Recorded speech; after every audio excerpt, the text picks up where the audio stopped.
There's this blog that's going around to say that the year in assessment 2021, there are a number of people earning more than $1 million annually that year. And similarly, there's about 165,000 people earning less than $20,000 for the whole year. All this in Singapore. In Singapore. Can you believe that? Yeah, I think it's I think it's expected. I think we had a pandemic and all. A lot of people lost their jobs. Incomes were really affected. But the growing concern is if this continues and the economy doesn't recover in the right manner, just the income gap will just get bigger and bigger. And I foresee it will lead to a lot of societal issues. It is already of an issue now, as in someone earn millions per year, someone earn less than 20,000 per year. What should be done to release those right at the lowest end and help them to regain momentum to get some better economy in their lives? It's not going to be easy. How do we break those molds? How do we help the poor? Feeding them with vouchers would not be it. It's about getting them up and give them a role to play so they can earn a better living. But how do we even do that? The competition is so high. A lot of top-notch jobs. We can't even sniff it. We can't even smell it. The middle class is getting a little bit thinner. I learned that instead of a prune, isn't it? What was the shape? Olive. Instead It's of an an olive olive, shape. where you have a bigger middle class, it has now become the pear, where we have a very small number of people earning so much money, and the rest just go down. So, how do we overcome it? It used to be overcome by education. When you educate someone, you sort of pull them up in society. You give them jobs in say the civil service, you know. But now everybody has an education. So how else can you pull people up? So should it be a government or a national initiative? I mean, let me explain. So currently now we have a lot of companies, government supporting, and the best company, the most resourceful, do well, and then you have your beneficiaries in the staff. But given now that it's a national scale, a national issue, shouldn't we or could we nationalize and really explore the Singapore Inc. You know, that we can really do something well from a national level and that can pull together most Singaporeans. The last time I heard Singapore Inc. was from you. I did not hear it being spoken publicly or from the upper level of Singapore management. Nobody speaks about Singapore Inc. anymore. But they used to be. Remember, we used to export Sabana, our HDB, our housing development. There were many things that we exported. So I always see that we as a small country can be, or we are already organized as a business. We can be organized as a business, but yet with this report, there are still a lot of Singaporeans that are being left behind. You know, so yes, we look at education. But what else can we do? I mean, we were talking earlier that Indonesia did a remarkable turnaround and managed to grow their middle class. And they're starting to export talent, export professionals. And that's something that Singapore used to do. But what went wrong? Because we are busy importing talents instead of exporting Singaporeans out and learn from the best outside through the outside world. I think we need to somehow explore that area. Who is or which industry is Singapore best exports? None. That's it. None. Singapore is known for being expensive, for a business financial center, but nobody talks about the people being highly skilled and highly sought after. Being poor or being rich is somehow, I wouldn't say your design, but then again, I think the top management of Singapore should create opportunities for us to try. I think what differs two people are not even education, is the opportunity to a better education, is the opportunity to earn more, to learn more, to travel and meet people. But not many can do it. Since the pandemic, a lot of people are down, and it's hard. It's hard to cross or break that ceiling. Really. So, we are Singaporeans are known to be educated, disciplined, good worker. But why are we not being seen by the world? Instead, we are importing people in to manage us who are already good enough to run operations or to run work. Shouldn't we be exported and let the world know that Singapore has one of the best workers? Let me ask one question. Do you think that this whole thing about work-life balance has spoiled the people? Because, you are thinking about work-life balance, you don't want any pressures and all that, and you end up having to give up your job to someone who is more willing to work for less. It's like if someone from the region coming in to take over your job at, say, 20% less than what you're taking in, and going ahead to be working more than the usual 8 hours. Do you think this work-life balance idea have spoiled all of us? I think definitely. The hunger is not there. The preference for balance, relaxation, fun. I think that really affects the psyche, the willingness to develop cutting edge technology, pursue, do something different. There is a need for work life balance because we know the mental stress, mental health, and stuff like that. But it comes to a point where you need to decide,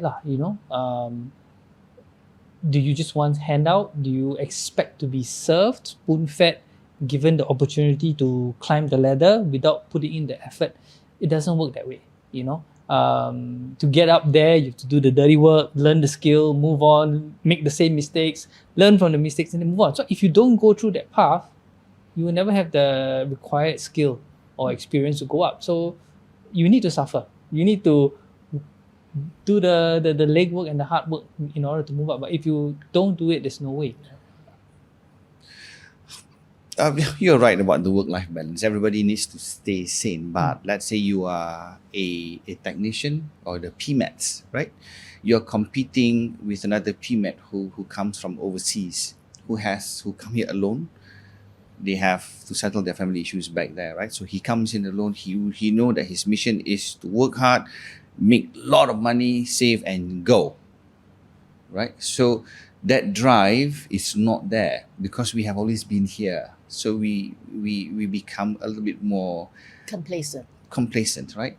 If you take me out and place me somewhere where I need to compete so hard, make that money and come back and become a leader, become a business owner, then of course I would seize that opportunity.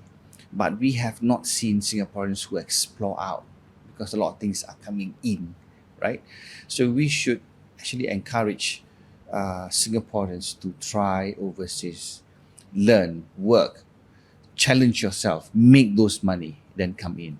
But then again, if you look all over ASEAN, people will come to this financial center because it's where the money is. But they see the money. If you come from the outside the circumference, you can see where the money is. We can't see because we are inside. We need to look at ourselves from the outside point of view. Then you know, this is where I go wrong. Just take a step back before you make that giant leap. We need to knock some sense and say, this is what you have not been doing. But our daily lives, you go to work, you pay your bills, you pay your loans, you realize, look at that. But there are Scandinavian countries that have a very balanced work-life balance, and yet they are still sustainable, they're still well off. Is it because of the societal structure? I might be wrong, whether there's welfare or whatever, or workfare. Does that make a difference? That is the Scandinavian, the European mindset. And whereas we were talking about the Asian, work hard, no, if you don't work hard, you don't get what you want.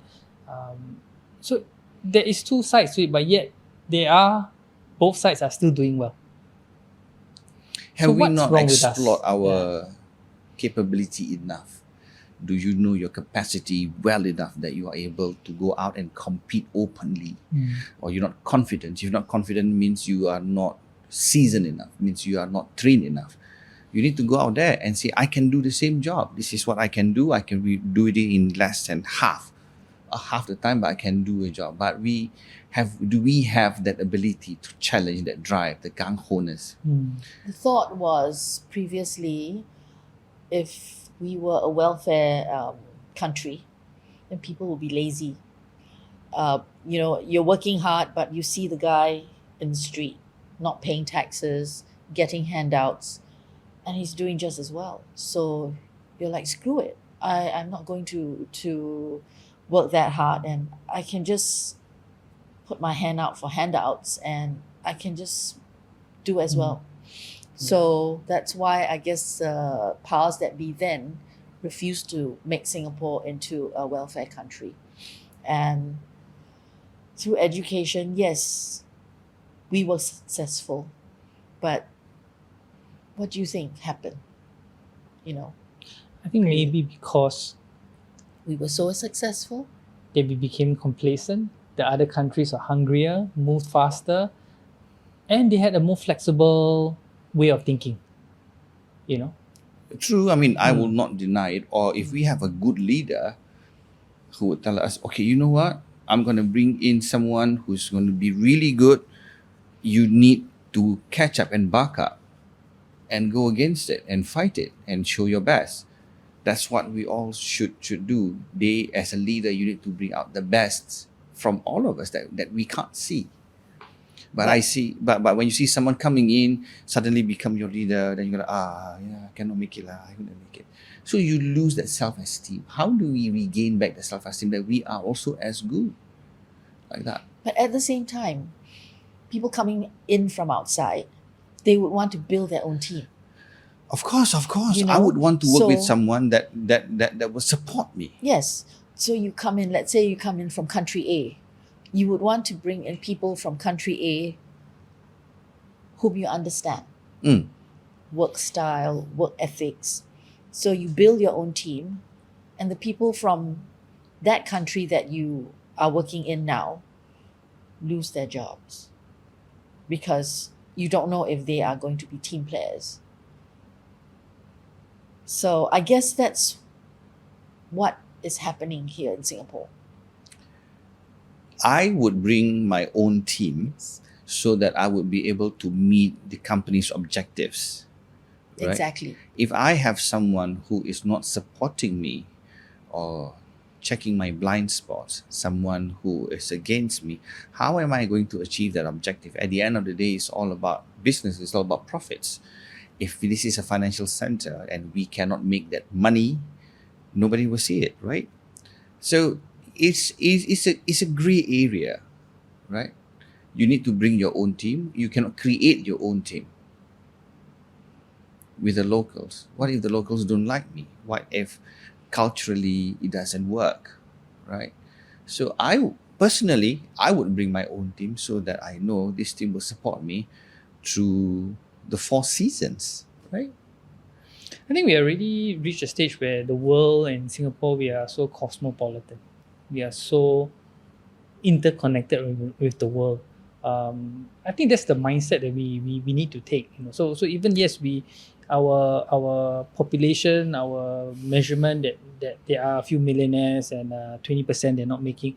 We might need to look at it from a global perspective, and to see how we can start competing. Then our domestic market, I think the key difference for us is we don't have a domestic market Strong enough. and that's how we can't build the middle class.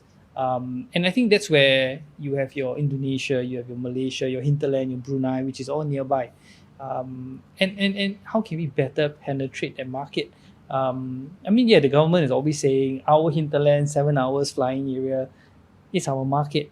But how well can we do it? How well can we penetrate? I think that has been an issue. Could be language, could be understanding, or just the drive lah, to go out of our comfort zone, learn a new language. Somebody needs to do the handshake for us and say, you know, Kevin is such a good writer. I wouldn't know unless someone introduced your skills to me. Yeah, maybe I should. And Kevin has a team who can do the job. Why don't you try out? Who is going to be that door stopper for us? Who's going to sell our ability from government to governments? Like, we need someone who can speak on our behalf. You know, if you want someone who's good in IT, someone who's disciplined, someone A, B, C, D, someone who would queue in every single place there is, you know, very disciplined, work on time, and blah, blah, blah. Somebody needs to do that marketing for us. Somebody needs to tell someone else that, yeah, he's good. Try him, please. Give it a shot. If you don't like it, then you can send him back. Then we will not have that same opportunity again. So make best when you are given that. So I think a few things you mentioned. So we need to better market ourselves, either as an individual or from a country. We need to have heroes or people who have already led the path, you know, so that we can have role models. Then ultimately is be ourselves, the people must be brave lah. Gung-ho enough to say, yeah, I will try. Or to step up and say, I can do it. Yeah. Or we should have a leader that would be the champion for the people. Name me one now. When you say leader, you mean the government or The a government. company?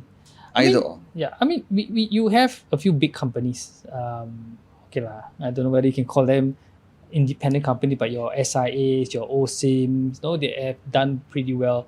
I don't know, I would consider Grab being based in Singapore as also one of our local companies, although if the owners are Malaysian. But I think that's where they are the one that's pushing and growing. I mean, The company grows, but what happened to the locals? They become the operational side. So when economy goes bad, the lower end of that structure goes first. So where are we? The workers? Where are we? The thinkers? Where are we? The planners? Where are we? The strategic holders? Where are we? Yes, we have become the worker bees. There is no that step upwards. The planners are no longer Singaporeans unless they are the high net worth people. And then what's going to happen?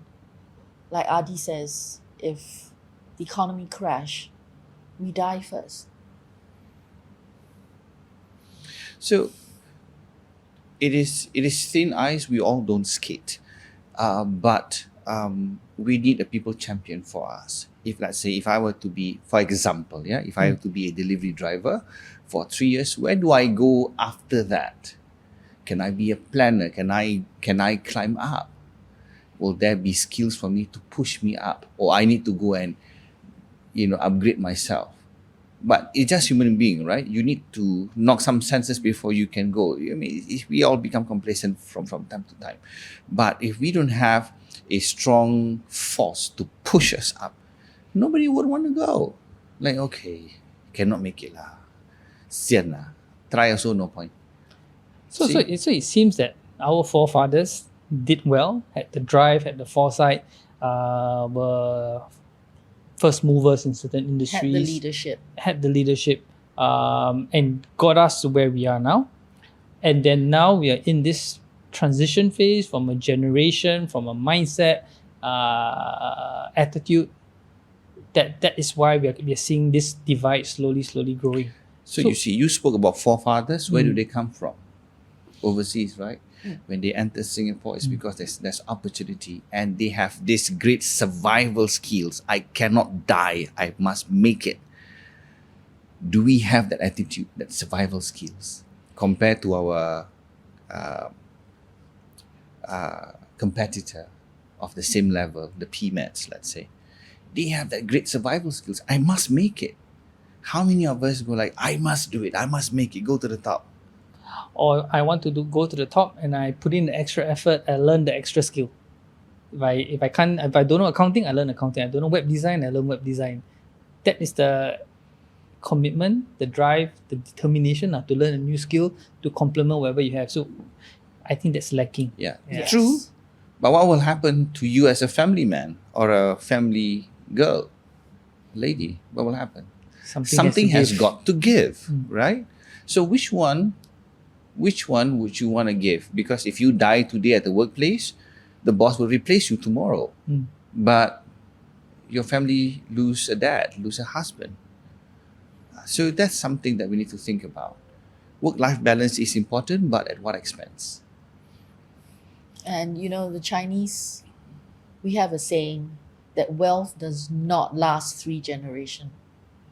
So when first generation worked really hard to accumulate that wealth, second generation would be squandering it because the wealth is there. By the time it comes to the third generation, the grandchildren, they would have to work their butts off Mm. to rebuild again. So I guess in a way we're seeing that. Do we have enough? I mean, I could not say we do not have opportunities, but are the doors big enough? Are we encouraged to explore that? Are we pushed to believe that we can be a really excellent, top-notch person, top-notch worker that is being sought after? Who's there to assist you? So you need to be in the right community. You need to be in the right positive environment. So if, let's say, we are not waiting for the government to assist us, you need to step up and be with the right people first. If you want to know about the lions, you cannot be standing around elephants, right? So, but in order to cross, you need someone to open that door. So we need the people mover. We need someone who will champion for us. We can do it if we have someone who say, yes, go here, A, B, C, D. But it will take another generation. But it's not an impossible task. Yep. I think with technology, it's slightly easier, but ultimately we still need the drive and the network. Yeah, at the end of the day, if you want to change, you need to change with the man in the mirror. You need to have the drive first, then find someone who can assist you. Be around positive energies. I think that's very important. If you can't, then you shout for help. That's what we are doing right now. That's what we are shouting about. Help the Singaporeans to make sure that we do not die struggling in our own country. And then while you're shouting, whether your voices are being muffled. Oh dear. Thank you.